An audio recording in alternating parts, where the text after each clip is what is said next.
We've been talking a lot about transfer portal targets for KU. Who could be that last final start? Do they have enough money, though, to make that big move, or is the budget tapped out for KU?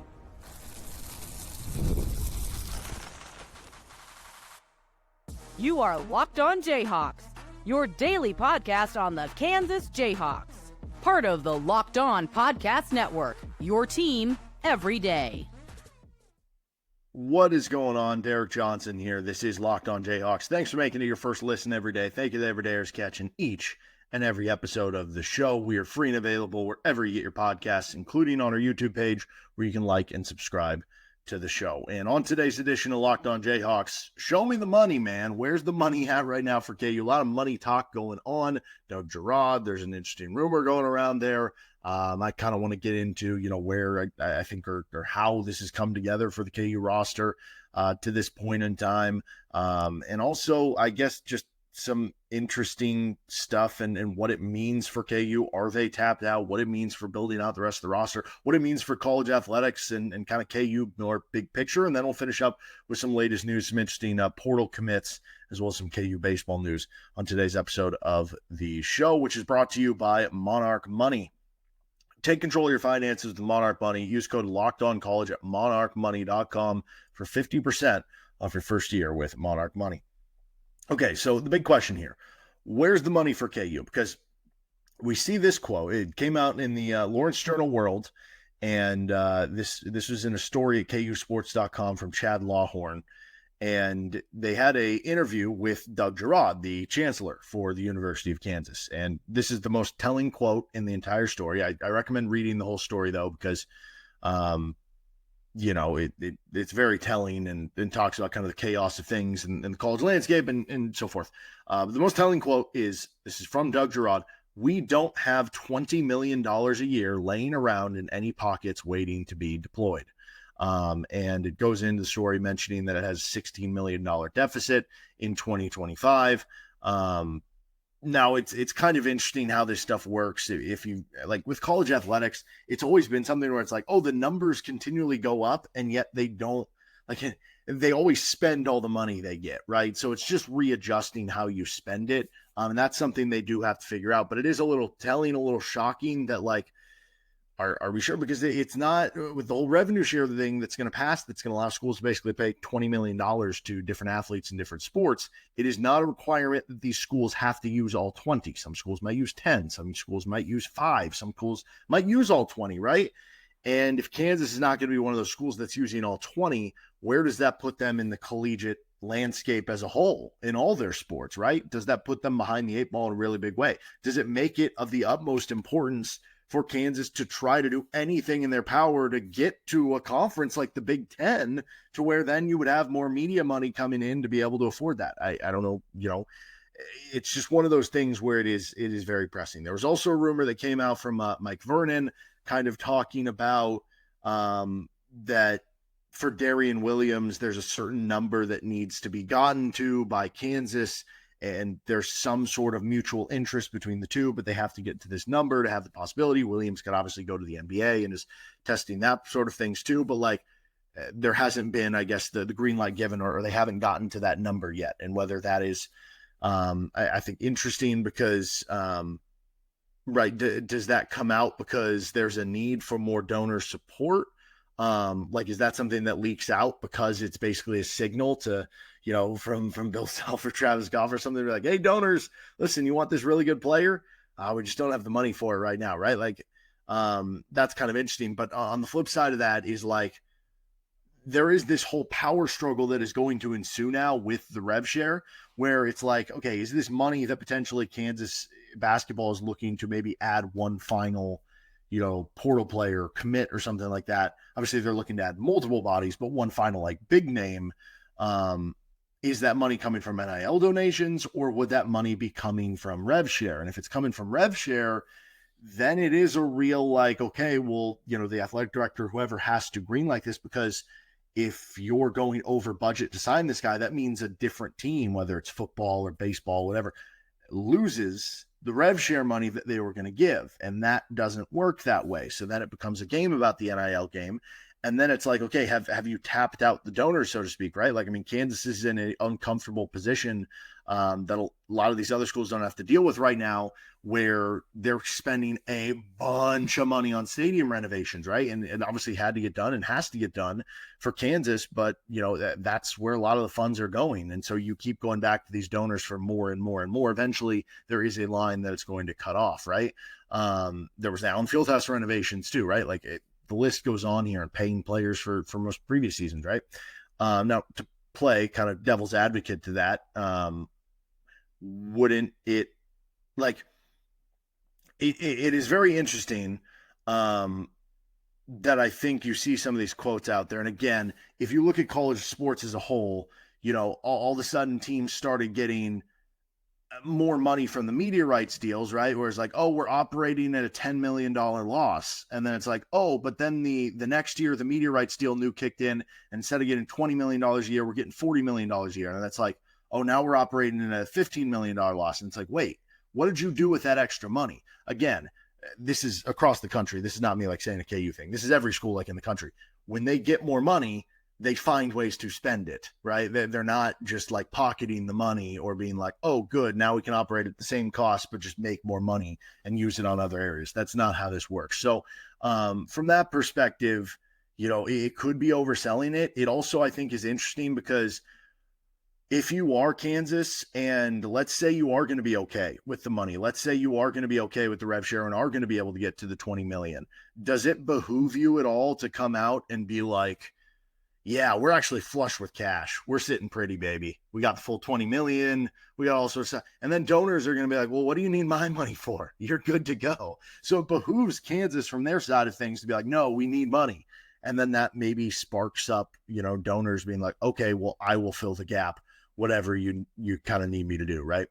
But this whole thing is interesting too, right? Because if Kansas is trying to add a Darrion Williams or Tyron Stokes or, name your key player, you're going to have to kind of pony up the money for it. But are you kind of tapped out? And I've seen some people kind of be like, well, where did the money go, right? Because it doesn't feel like you have a ton of stars on the roster. Like Darren Peterson is a big star. Floyd Badunga could possibly be a star for KU. Well, it starts to go away quickly because even as I've said, I think Kansas is in a good position from NIL and is one of the higher paying rosters. I think there's a report earlier that came out that like Kentucky's paying $20 million. I don't know if that's true or not. That could be coming out from like agency side of things to get, bidding to go up in some way, right? I don't know if I'm totally buying that. But anyway, there's been a lot of reports that like the highest paying rosters are 10, 12 million, somewhere in that range. Like at least that puts you in the maybe like top 20 or something like that, right? And so you start thinking about this. If you're Kansas, okay, let's say like that was public, the AJ DeBonsa number. And I forget the exact number, but it was around $5 million. And Peterson is now a higher ranked recruit than DeBonsa. Now, when Peterson committed to KU, he was ranked one spot lower. And obviously KU has the Adidas side of things, which they might be chipping in some way. They might be doing some sort of, I guess, advertisement sponsorship deal with him, right? That's paying for some of it. But let's say, hypothetically, if DeBonsa is getting 5, let's say Peterson's getting 5, but let's say even 2 of that. And I don't know, maybe that's too much. Maybe, let's say 1 of that is coming from Adidas, right? So let's say he's getting $4 million from the University of Kansas. Okay, let's say Floyd Badunga is getting like $1.5 million, right? And again, I have no idea if these numbers are right or wrong, but that would put you at $5.5 million right there. And if we're talking about 10 to 12 million being like the big NIL budgets, that's almost half your budget on 2 guys, right? And then you start thinking about it, and some of maybe the rumors that come out about, going out and getting Jaden Dawson and going out and get Trey White and Melvin Council. I have no idea how much those guys are going for, but based on, again, kind of the numbers that national guys and local guys are putting out there about how much players are just getting in general, how much, Power 5 level transfers are getting, probably safe to assume they're at least getting $500,000, maybe even up to $1 million. So you're talking about somewhere between, for those 3 transfers, $1.5 to $3 million you're probably spending on the lot of them. That puts you somewhere with the Florian Peterson between $6 to like $8.5 million. And that is 5 guys on the roster. Probably wasn't cheap to bring in a 5-star in Marco Jackson. Probably wasn't cheap to bring in a 5-star in Bryson Tiller, right? Okay, let's say that's another $1 million that you lop on there. Now we're closing on like $9 million, right? And then I don't know if like guys like Noah Shelby are getting anything, but if he is, maybe it's even a little bit that tax on. Jamari McDowell's probably still getting something, even if it's not, as big as some of the other guys, right? That tax on there. and you still have 4 scholarships available at this point in time. For Samis Calderon, like that's another guy that you have to add on. It's very easy to quickly total up all these numbers and be like, they might already be close to, I don't know, $8, $9, $10 million that they've spent on the current roster with 4 spots to go. And so if your budget was 10 or your budget was 12, for instance, and you only have $2 million to give out to 4 more players, and then one player in Darrion Williams, I don't know, he's probably going for, if I'm just guessing based on like Rob Wright went for 3.5. Okay, Darrion Williams is, I think, better than Rob Wright. He's probably going for 3.5, $4 million, at least 3, right? Because at least you could say with Rob Wright, he has more years of play. There goes all your budget. So that's where you get in trouble with this stuff, where they could be tapped out while still being in an advantageous position in terms of they are one of the higher paying rosters, and yet they are still kind of tapped out, and there's nothing they can do because they have all these other projects they're working on. And it was certainly a discerning comment from Doug Girod about where they're at with that kind of thing. So I think this is just very interesting how KU handles this, how the rest of college sports handles this. So I want to kind of talk about that on the other side. And if we're going to see some coaches do something we saw a couple of college football coaches do this past offseason as well in the basketball front, or more college football coaches do it as well. This episode of Locked On Jayhawks is brought to you by Monarch Money. Ever check your bank account and wonder, where'd all my money go? Between dining out, online shopping, and entertainment, it's easy to lose track. That's where Monarch Money comes in, your personal CFO, giving you full visibility and control over your finances. Monarch Money isn't just a budgeting app, it's a complete financial command center. You can track all your accounts, investments, and spending in one place, so you just stop managing your money and you start building wealth. It has easy collaboration where managing money with your partner is smoother than ever. You can track shared and personal accounts, set goals, stay on the same page without the stress. Take control of your finances with Monarch Money. Use code LOCKEDONCollege at monarchmoney.com for 50% off your first year. That's monarchmoney.com, code LOCKEDONCollege for half off your first year with Monarch Money. Thank you, everydayers, catching each and every show. Don't forget to make Locked On College Basketball, Locked On College Football your second listen every day. So that's where Kansas is at, that they might be kind of tapped out at this point, which might make it difficult. But also, I still continue to believe that, like, it just takes one donor. It takes one donor just being willing to be emotionally sold on, I think this player can win us a national title. And I would love to see us win a national title or make the Final Four, whatever it is. And I would also love to then afterwards brag to my friends, like, I'm the reason they did this because I got my final player. You know, that's a fun way to spend your money, right? You can buy a sports car, but, like, you know, I don't know. It's just that, like, you can't root for the sports car, right? Like, it's just a different type of thing that you can do. So it's kind of a unique position that Kansas is in. One thing that I'm curious on, so I guess multiple things that I'm curious on with this, with the big impact of rev share, like, what are some of the repercussions of this? And this applies to Kansas. This applies to a lot of other teams. How is this going to affect coaches and athletic departments and, you know, coaches leaving and staying at certain schools? Because you're going to have power struggles now where athletic directors have to sit down with the coaches and say, hey, we have $20 million. We're budgeting out 9 to you. We're giving 8 to you. We're giving 2 to you. We're giving half to you. We're giving a quarter to you, whatever it is, right? And for some coaches, they're going to be happy with it. Other coaches are going to be like, I want more money. And I think it applies really for schools like Kansas, right? If you're a Big East school, you don't have to worry about football, right? They can just allocate however much they want to basketball and the Olympic sports. If you're like a very big football school that doesn't care as much about basketball, like, maybe that's easier to sell. Kansas wants to be good at football, right? At the same point in time, they are a basketball school. There is going to be an inevitable power struggle between Lance Leipold and Bill Self. Now, can you work this in a way where both guys are happy, or is it going to be either, like, is it going to be a situation where one guy's happy, one guy's not happy about how it's divvied out? Is it going to be a situation where both guys are unhappy because they both feel like they're not getting enough? Because from Leipold's perspective, he's going, all these other schools in college football spend more than we are. But Bill Self's going to view it as, but we're a basketball school, I should be getting even more. Is there a way you can kind of work around this where you say, hey, we're going to give a bigger split to this sport? Like, maybe you give the bigger split to football, knowing that you can probably get more drummed up from NIL, from donations and big time donors from the basketball side, that if you were to say, hey, we're going to give more of the rev share to football, we'll give some to the Olympic sports, and then we'll give the rest to basketball, but basketball is mostly going to be funded by NIL donations, similar to how it has been, because we feel confident we can do that. Or can you not do that until you finish funding the stadium?